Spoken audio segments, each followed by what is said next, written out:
You're tuned in to the Ross Tucker Football Podcast, guiding your gridiron journey, none other than your host, former NFL lineman, Ross Tucker. Oh, yeah, it is. But it's not just any Ross Tucker Football Podcast. It is a Tuckheads Tuesday. What does that mean? We only have 2 of them left this week and next week. It means it's for you guys.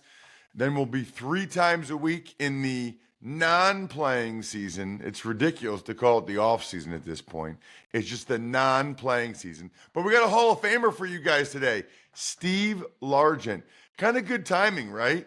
Travis Kelce just broke some playoff records of Jerry Rice. Well, Jerry Rice broke a bunch of regular season records of Steve Largent. New week, you guys know the deal with spreading the word via social media. You can rate and review the show somewhere. Email it to me, ross@rosstucker.com. You can reply to any of the live streams we have for the show now that people are really liking. Either one of those, you got a great chance to be the winner. Same with the sponsor confirmation email winner. westshorehome.com/Ross or myfrontpagestory.com, or you get Emery's draft guide. Those are the best ways to be the sponsor confirmation email winner. And then the YouTube shout out. Big fan of getting nice YouTube comments from new people. YouTube.com/Ross Tucker NFL. Give us the old thumbs up and make a comment. Still getting patrons, even at the end of the year, end of the season. I love it. Hopefully they're engaging on some of the other platforms. Joshua Meeker, patreon.com/RT Media. Before we get to Steve Largent and the big show, I will say this. Whether you're hosting game day or movie night, DiGiorno knows that planning a watch party on a budget isn't easy. You need the perfect setting, perfect squad, perfect eats. Luckily, you're a game time mastermind. And you know that grabbing DiGiorno Classic Crust Pizza can bring home a dub because it's packed with half a pound of cheese, sauce, other toppings, and comes at an incredible price.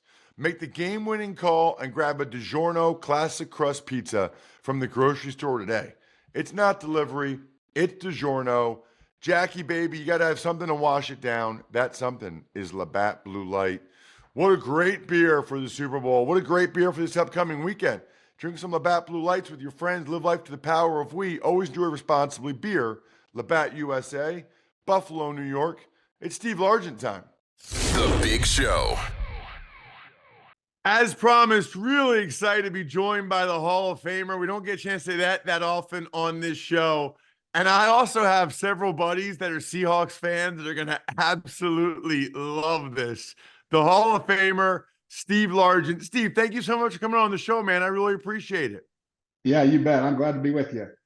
So I got a bunch of things for you. But before we get into that, I know you're doing some awesome stuff with Gridiron Greats, which is amazing. As a former player, I certainly really appreciate everything that you guys have done with Gridiron Greats and the things you're doing to help spread the word. And I know you guys have something in particular going with Southern Recipe pork rinds. Can you tell me a little bit about that? Yeah, that's right. Well, Southern Recipe has contacted me and asked me if I supported Mike Ditka's charity, and I do, of course, and have for several years. So what we're doing is we're giving away a bunch of money. I think it's like $5,000 to the contestant that wins this. But they're having a big contest, and they're giving all kinds of pork rinds and money and everything else away for people to join them on the Super Bowl. It's actually on Super Bowl Sunday, and so I'm helping them with that, and they're making a very generous donation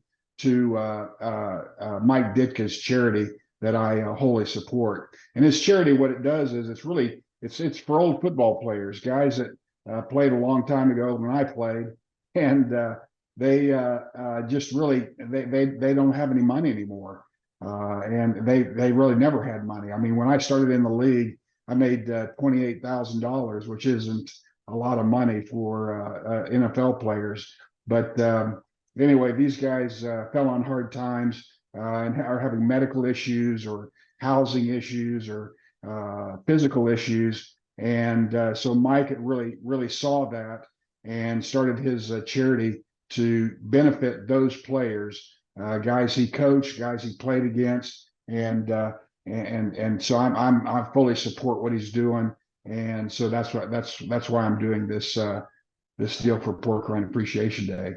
That's awesome. Yeah, go to porkrindappreciationday.com to enter the contest. Grand prize winner gets a cash prize of $5,000 and a 15-month supply of the pork rinds, which is awesome. Plus the ability to pass the pigskin on to a friend for 15 months if you want to give them the 15 months of pork rinds. You know, I'm glad you said that, Steve, because I'm always curious. I always ask guys, by the way, my rookie year was 2001 and I made 209,000, and I thought that was a lot, and it is a lot, Yeah. but obviously compared last, I think the minimum now is like 750 or something, just Yeah. unbelievable, which is wonderful for those guys. I'm happy for them that's what it is. But I am curious. I always ask guys such as yourself, how are the guys doing from your era, maybe that you were friendly with or teammates in general? I know it probably is a case by case basis, but in general, how are they doing, you know, cognitively and physically? Well, in general, most of them are doing fairly well. Most of them had jobs when they played in the NFL that were not football related, and many of them have gone back to those jobs and are doing fairly well for their families. But there's some guys that are really physically hurting. Like Kenny Easley is a perfect example, a great football player. He's in the Hall of Fame, but a guy that really he's having a lot of struggles with his health now. And Kenny is a guy that played the game hard. He hit hard, and he was unrelenting. And he's paying the price for it now. But you know, so there's guys like that I played with that really are having troubles now in their post career, and there's some guys that are you know that are fine. But we're really trying to address those players that are hurting either physically or mentally or financially, and get them some help. Steve, how are you doing? Because I remember specifically, you know, you were not afraid to go over the middle, and you certainly took your fair share of shots. I mean, when you were playing, Steve, that was sort of my heyday as a fan in the 80s. And I still remember, I mean, I could list a bunch of safeties now. David Fulcher, Dennis Smith, Steve Atwater, Chuck Yeah. Cecil, Andre Waters. I mean, there were a bunch of guys. If you went over the middle, you knew you were going to get absolutely lit up. The game has changed significantly and probably changed for the better. How are you doing? Well, I would say that the game's changed for the better too, but I'm doing fairly well. I've had some issues. I've had a stroke and some other issues like that, but I'm doing okay. I don't have any troubles with things like that. I don't think anyway. I don't think anything's wrong with me. But yeah, we're really talking about players that are hurting and don't have the resources to take care of themselves. And you know, fortunately, I didn't play at a time where we made a lot of money, but I did okay in my post-career career. So I'm doing okay. But the Mike Ditka is really trying to address the issue of players that aren't doing well. And like I said, I'm doing okay, living with my family and my four kids and 10 grandkids. So they keep me busy all the time. But yeah, no, I'm doing okay. But you know, I did play in an era where they hit hard and they were unrelenting and it was all legal. That's the funny thing about it, is that the league allowed it. And so yeah, I'm doing okay.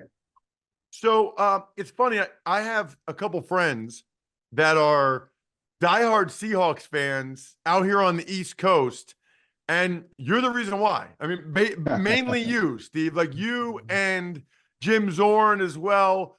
But I'm sure you hear that a lot. You know, you don't hear that very often with many franchises where people nationally are a fan of a team because of a certain player. Like I think the number one ranked guy for that is Dolphins fans with Marino. It's Yeah. unbelievable how many Dolphins fans there are because of Marino back in the 80s. But you're the guy. I mean, I've had several people tell me that, and I'm sure you hear that all the time. How cool is that? I mean, how cool is that people are still Seahawks fans because of what you did, back in the late 70s and the 80s? Yeah, I think it just goes to the breadth and the depth of the league now. There's so many fans that the league has generated for a lot of different teams, and so I was just very fortunate to be able to play in the league at all. I was cut by the Houston Oilers when I was drafted by them in the fourth round in the very first year I was playing, and they cut me, and then the Seahawks ended up picking me up I was a fourth round pick, and they traded for me for an eighth round pick after I got cut by the Oilers. So I was very fortunate to be able to play, and I did generate a lot of fans in a lot of different places, and I think I was just a slow white guy that people enjoyed watching play. It's interesting because it feels like, I mean, you had obviously incredible numbers that you put up. It felt like there was a time there, Steve. I don't remember a lot of other guys like you in the 90s. Even when I was a rookie in 2001, there weren't a lot of quote unquote small white guys that were playing receiver. But then interestingly, it feels like the Patriots almost like made it popular again with Welker and Amendola and Edelman. I bet you I'm assuming people brought that stuff up to you all the time. Like, hey, it reminds me of you, like that. And was that strange to see, like, hey, you can get a lot of catches again as a smaller white guy that might not be a burner. Yeah, well, I think I don't know. I've never really thought about that. I've enjoyed watching everybody play the game, regardless of what color they were or how fast they ran.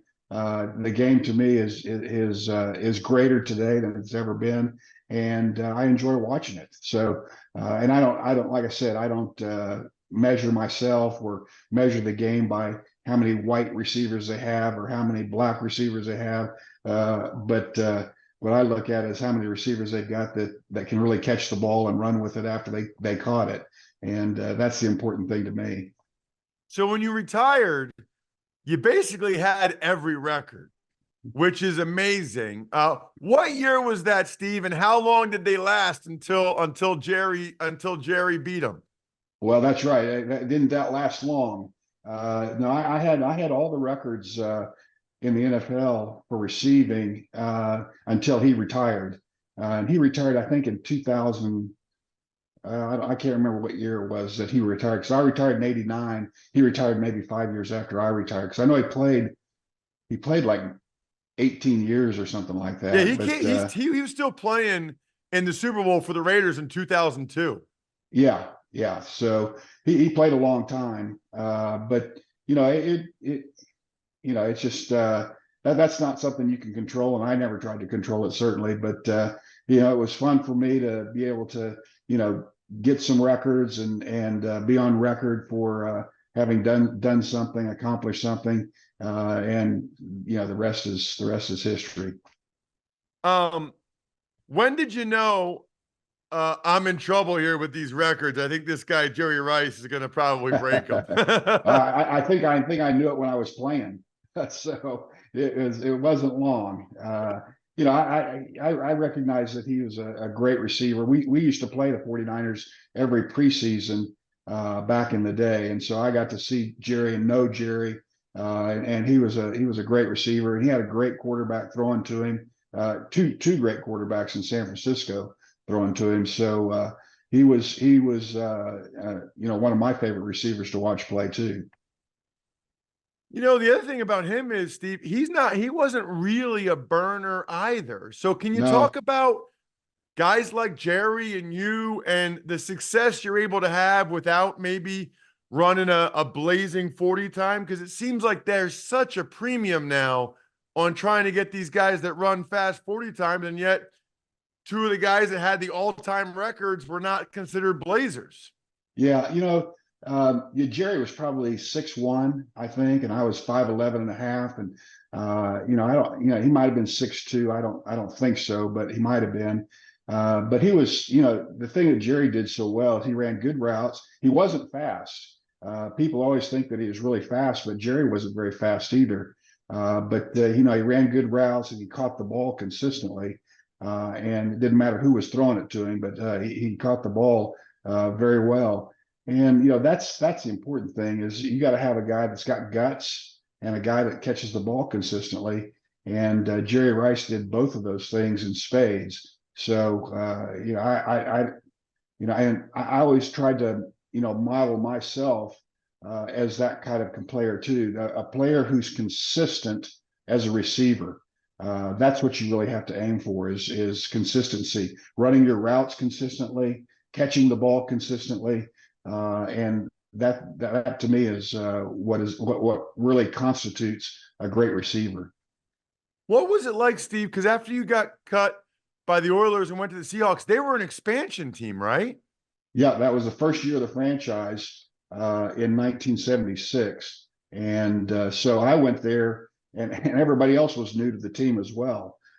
They just showed up in camp a little bit earlier than I did. So it was fun, and it was very interesting to see how they were trying to put the team together. But the advantage that I had in going to Seattle versus Houston was the coach that I played for in college got his first coaching job in the NFL with the Seahawks. And that was Jerry Rome, the great quarterback from the 60s at the University of Tulsa.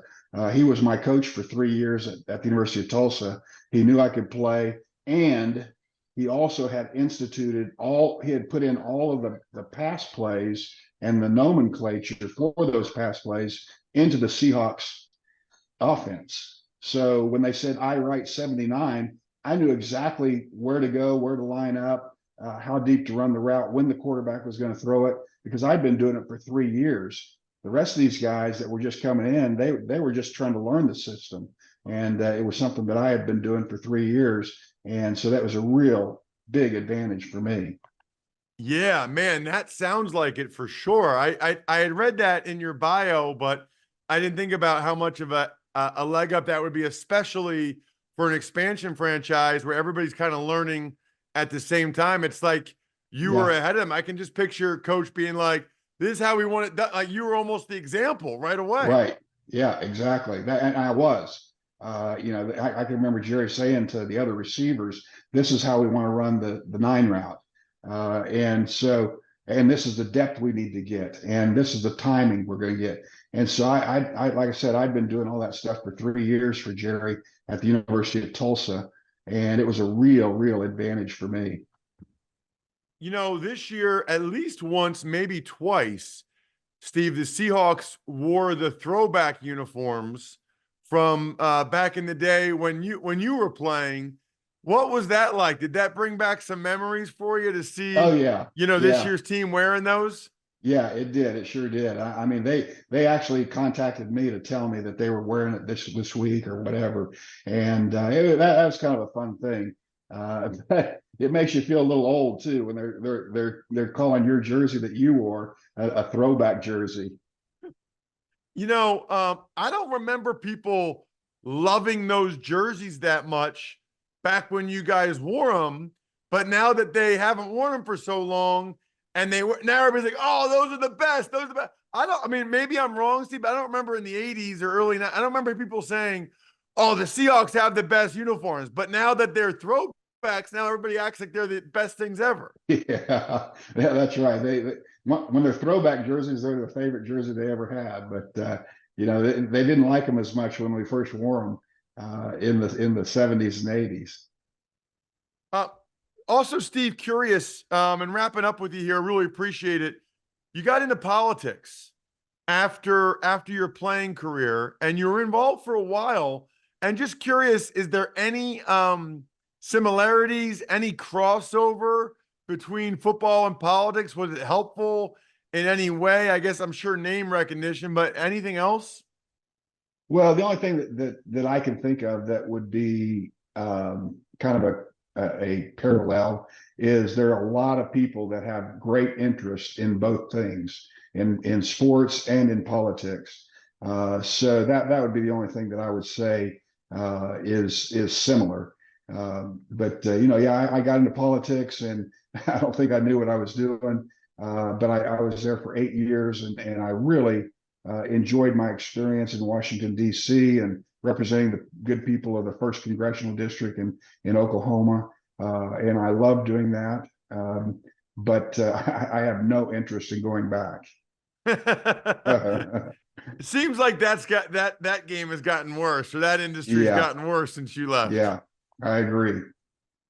Steve, thank you so much for the time. Really appreciate it. Again, I'll throw the website out there one more time so people know. It's porkrindappreciationday.com. 15th anniversary campaign. You can win $5,000, a 15-month supply of the pork rinds. And of course, they're teaming up with the Gridiron Greats Assistance Fund. You heard Steve talk about it. It helps players that are in need. And it's a great thing that Mike Ditka has started, and that people like Steve support the way they do, taking his time to come on our show to get the message out. Again, porkrindappreciationday.com. Steve, thanks so much. Really appreciate it. Russ, thank you very much. Appreciate you. Good timing after talking with some of those topics with Steve Largent to let you know that your heart attack risk can more than double when your home team's playing. We're encouraging all sports fans to learn about their personal heart risk factors so they can keep their hearts in the game. Heart disease is the number one cause of death in the U.S. due to the often invisible risk factors. 1 in 5 heart attacks occur with no recognizable signs or warning. Moreover, having conditions such as diabetes or high blood pressure can increase your chance of a heart attack up to 2x. To help educate on those risks, Bear Aspirin created the Bear Aspirin Health Risk Assessment Tool. The tool quickly assesses an individual's personal risk of developing cardiovascular disease so that they can discuss their heart health risk factors with a healthcare professional as part of ongoing health management. Learn more and assess your risk factors at checkyourheartrisks.com. Tux Takes. All right, Ross. Charles Omenihu officially tore his ACL for the Chiefs. He's out for the season. Well, the Super Bowl. Yeah, that's a bummer. You know, he's the one that had the first strip sack of Lamar Jackson in the game against the Ravens, which was a big play. He was like the perfect third rusher coming off the edge for the Chiefs that they had this year. And that stinks. You know, they're going to need to get after Purdy, and having one less guy that's been effective, that doesn't help. Chargers, they're hiring Joe Hortz from the Ravens as their new general manager. Yeah, Joe Hortiz, I think. Did I predict this last week? I did, right? Because I was connecting the dots with Harbaugh.